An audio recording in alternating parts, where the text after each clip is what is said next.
Which translation of Dostoevsky should you read? Well, it depends. I get asked this question a lot, and to this day, I have no great answer other than it depends on what you're looking for in a translation. But I did go through dozens of translations of Crime and Punishment and Notes from the Underground, and I have many thoughts about which translation might be best for you. Let's get into it. My name's Lisa, and you're watching Pens and Poison.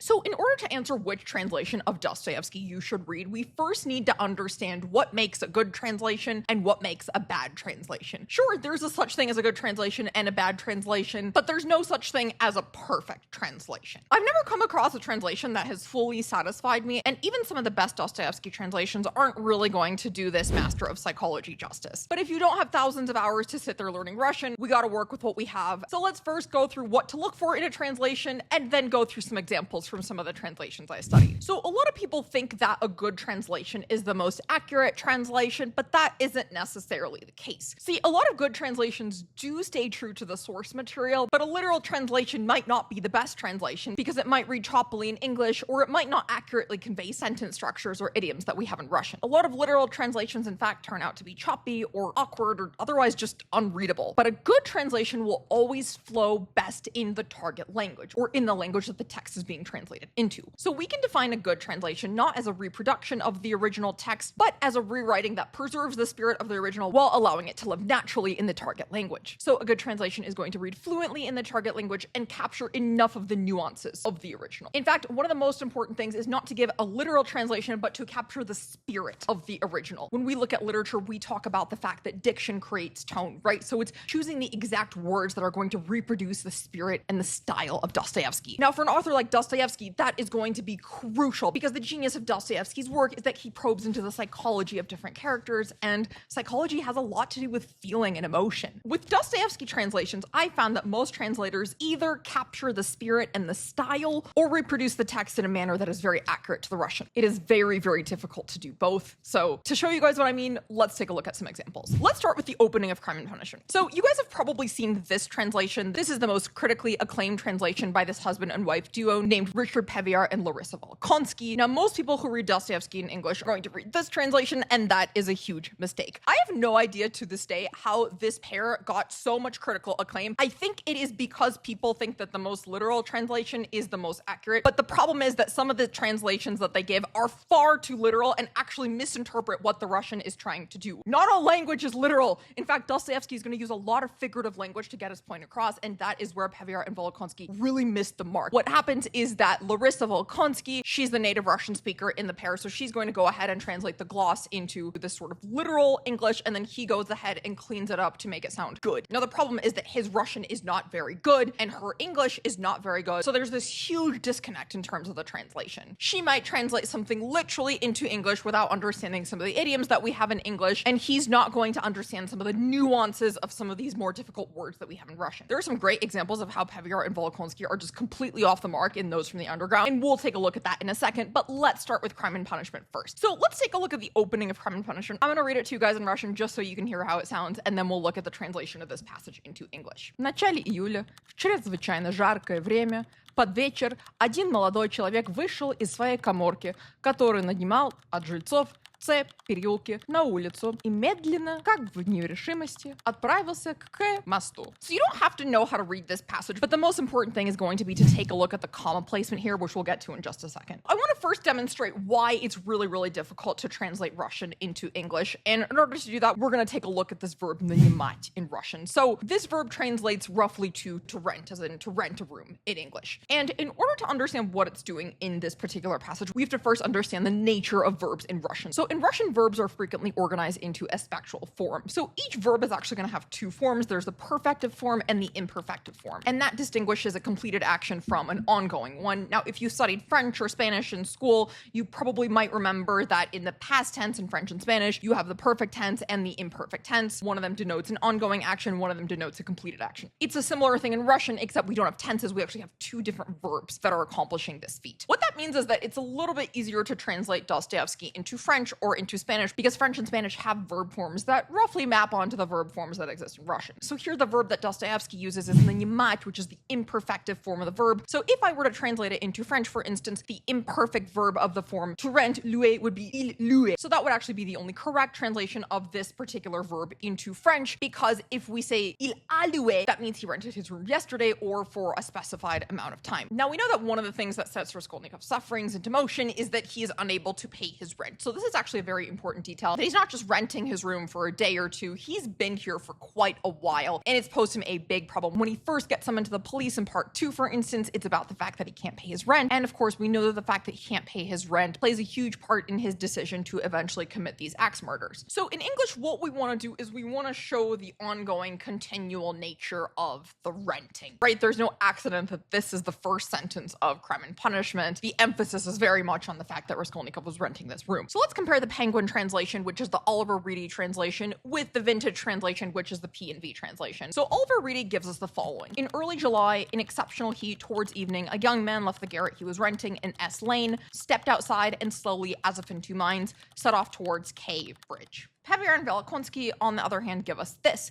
At the beginning of July, during an extremely hot spell towards evening, a young man left the closet he rented from tenants in S Lane, walked out onto the street, and slowly, as if indecisively, headed for the K Bridge. So you'll see that Oliver Reedy gives us was renting, which is the more accurate translation of the kind of ongoing action. In English, we can denote an ongoing action in the past by using this kind of past progressive tense of was renting. Pevear and Volokhonsky, on the other hand, give rented, which again isn't wrong, but it doesn't emphasize the ongoing nature of the action, which is going to be, again, very important in Crime and Punishment. That's just to give you guys an example of some of the challenges of translating this text into English, but that's actually not why I dislike Pevear and Volokhonsky even as early as the very first sentence of Crime and Punishment. Take a look at what they do with this word komorka, which basically means small room. Pevear and Volokhonsky give closet, which is the literal translation if you look up the word in a dictionary, but that gives you a completely different idea of what's going on in that first sentence versus the fact that he's renting a garret, which is a small room. In fact, it's unclear from this sentence that he's even renting a room at all. It could be that he rented a closet storage unit. We don't know that. And translating komorka as closet omits such an important detail to Crime and Punishment that it's almost as if Pevear and Volokhonsky don't quite understand what's going on here. They chose the most literal translation of the word without really bothering to think about the implications of that very first sentence.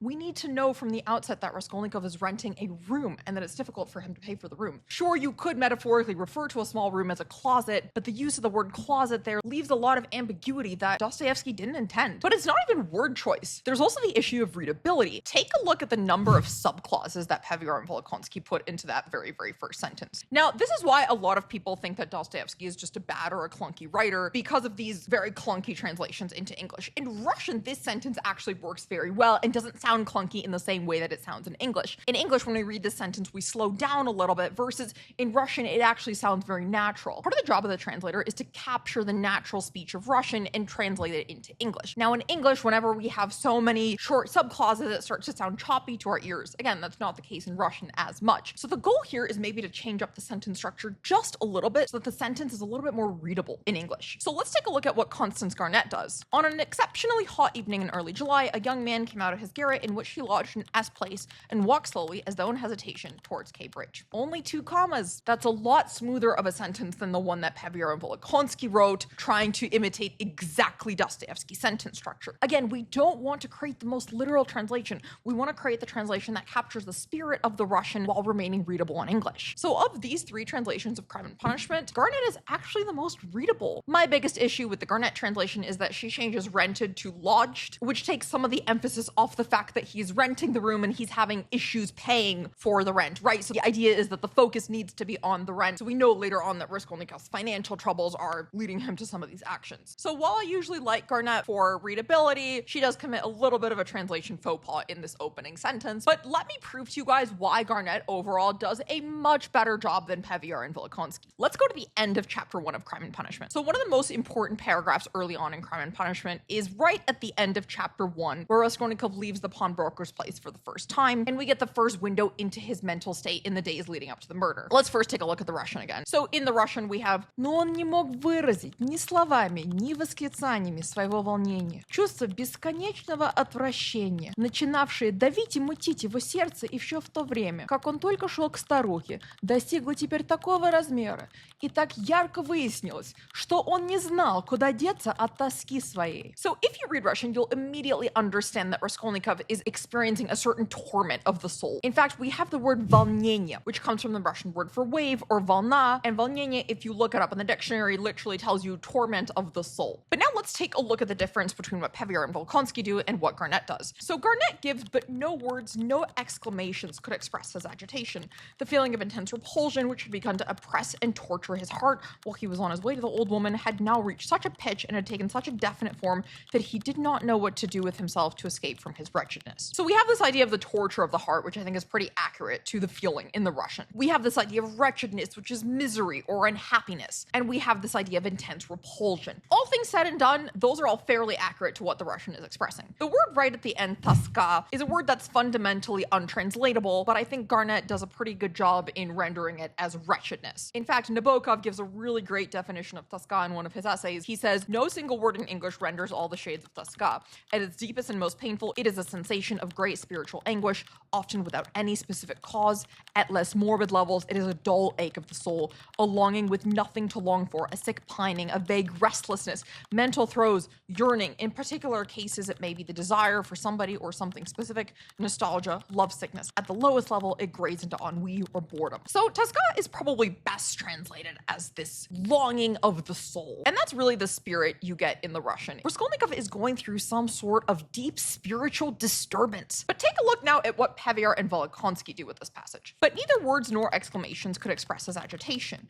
The feeling of boundless loathing that had begun to oppress and sicken his heart while he was still only on his way to the old woman now reached such proportions and became so clearly manifest that he did not know where to flee from his anguish. There are a couple of things that are a little bit off in the Pevear and Volokhonsky translation. So Garnett has the phrase torture his heart, while Pevear and Volokhonsky have sicken. Torture is a lot closer to what we have in Russian than sicken. But the very last sentence, I think, is where Pevear and Volokhonsky get a little bit off. Notice what Garnett has. She has, he did not know what to do with himself to escape from his wretchedness. That suggests that the turmoil is internal. He needs to do something with himself. And that is very accurate to what the Russian has. Now, Pevear and Volokhonsky give something different. They give, he did not know where to flee from his anguish. That suggests that there is something external oppressing Raskolnikov, that the anguish is all around him and he doesn't know where to go. That's not exactly what the Russian says. The Russian says that he himself did not know where to go, that he is trapped by his own feeling of toska. It's an internal conflict. But reading Pevear and Volokhonsky, you get the sense that his turmoil is external, that there's something in the world that is oppressing him and he doesn't know where to escape. What that does is that it removes the agency from Raskolnikov. And that is very different from Dostoevsky's overall point that Raskolnikov's mental state comes very much from within him. So in this sense, I like the Garnett a lot better because she understands the nuances of what is going on in the Russian. Now, these might seem like trivial points if you're reading a 500-page novel, but the more of these little translation mistakes you have, the more they'll add up, and the farther off your picture of Raskolnikov is going to be by the time you've reached the end of the book. So I recommend the Garnett for Crime and Punishment. Even though she takes a couple of liberties, she always gets criticized for anglicizing Dostoevsky. She does a much better job capturing the overall spirit of the Russian than Pevear and Volokhonsky, who just entirely miss the point of some of Dostoevsky's most important moments. Let's take a look now at Garnett versus Pevear and Volokhonsky for Notes from the Underground, and you will see a similar pattern. I'm going to take a look at a specific passage from part 2 that is integral to understanding the underground man's psychology. Once again, let's go ahead and read in Russian. Мне показалось, что вдруг и так неожиданно предложить себя будет даже очень красиво, и все будут разом побеждены и посмотрят на меня с уважением. So Pevear and Volokhonsky translate this passage in the following way. It seemed to me that to offer myself suddenly and so unexpectedly would even be a most handsome thing, and they would all be won over at once and look upon me with respect. So in order to understand what's happening with this translation and why it's a little bit off, we have to first understand what's happening at this stage in the novel. So if you've read Notes, you'll remember remember that there's a dinner party, and the underground man essentially invites himself to this dinner party of his former classmate Verkov, who doesn't like him very much. So at this stage, we're right at the part where the underground man is about to invite himself to the party, and this passage is going to tell us why exactly he chooses to do that, even though he senses that he's unwanted. So Pevear and Volokhonsky manage to capture the underground man's rashness, so they have this suddenly and unexpectedly, but the next few words that they translate completely throw off the psychology of the underground man. So in Russian, the phrase очень красиво in this context is perhaps closest to like very polite or very fine or very dignified, right? So what that implies is that the underground man suddenly becomes aware of the social customs of his frenemies here, and he's mocking these overall customs and the pretenses that are being put up in these social circles. But the word красиво on its own in Russian can also mean pretty or handsome when talking about external appearances. So the fact that Pevear and Volokhonsky render this word as handsome suggests some sort of lack of Russian fluency. They understand what the word means literally, but they don't understand what it's trying to communicate in this particular sentence. We don't sense with the word handsome that he's mocking the customs of his social peers. We sense maybe that he's a vain attention seeker of some sort, which is not exactly what's going on in this particular passage in Notes from the Underground. In Dostoevsky's Russian, the underground man here comes off as cruel and spiteful, but in Pevear and Volokhonsky, he sort of sounds self-absorbed and shallow. The handsome in this context maybe sounds even like a little bit facetious or sardonic. Let's take a look at what Garnett does. She says, "It seemed to me that to invite myself so suddenly and unexpectedly would be positively graceful, and that they would all be conquered at once and look at me with respect." So Garnett does a much better job of capturing the spirit of the Russian original. The positively graceful translation of очень красиво mirrors the tone of the original Russian and conveys the underground man's disdain for social customs. The latter half of the sentence, especially this part, "they would all be conquered at once," accurately captures this grandiosity of the Russian побеждены, which is much closer to conquered than won over. Won over suggests that you're engaging in some sort of social game to try to sway someone. Conquered suggests that you have an ego complex going, which is exactly the point of what's going on here in Notes. Won over isn't an incorrect translation, but conquered, again, is capturing the spirit of the Russians so much better. Readers of Garnett are immediately going to understand that rather than just trying to make friends, the underground man wants to move mountains in a Napoleonic fashion to conquer the respect of his former classmates. And he will stop at nothing to get there. Suffice it to say that Pevear and Volokhonsky butcher one of Notes' most important passages. I don't know why they are so well respected. I think they are probably the worst translators out of the dozen or so translations that I looked at, and that is saying a lot. By the way, I'm not the only person with this opinion. The linguist John McWhorter, who's one of the few good professors I had at Columbia, has a really great article that I'll link in the description box below about why Pevear and Volokhonsky are so overrated. So definitely avoid these guys. Read the Garnett. She gets a lot of hate, I think, because her translations aren't modern, but why would you want to modernize a text from the 19th century? It doesn't make sense to me. If anything, I think the reason that Garnett's translations are more accurate in terms of spirit is that she lived in a similar time as Dostoevsky. She understood the character psychologies in a way that many modern translators just don't. So as is consistent with many of the things I say, skip out on the new ones, go back to the old. This is the tried and true second ever English translation of Crime and Punishment. It will serve you well. Read Garnett. She is fantastic. She takes some liberties, but she captures the spirit of the original Russian better than any modern translator will. Or you can learn Russian online for free. Well, guys, if you enjoyed this video, don't forget to give it a thumbs up, hit that subscribe button, and don't forget to check out my full essay on translating Dostoevsky over on my Substack, pensandpoison.org. I frequently write about Dostoevsky and translating Dostoevsky, so you'll find a lot of really great content there. I also frequently give examples of translating Dostoevsky over on my Instagram, so you can go ahead and check out my Instagram, Pens and Poison. And as of this week, I am now on X, somewhat reluctantly, but don't forget to find me on X as well. I am Pens and Poison. Go ahead and keep me company over there on X. And I'd love to know in the comments which translations of Dostoevsky you guys read and enjoyed, and if there are any other additional translations you'd like me to review. As always, I'm Lisa with Pens and Poison, and I'll see you guys in the next video.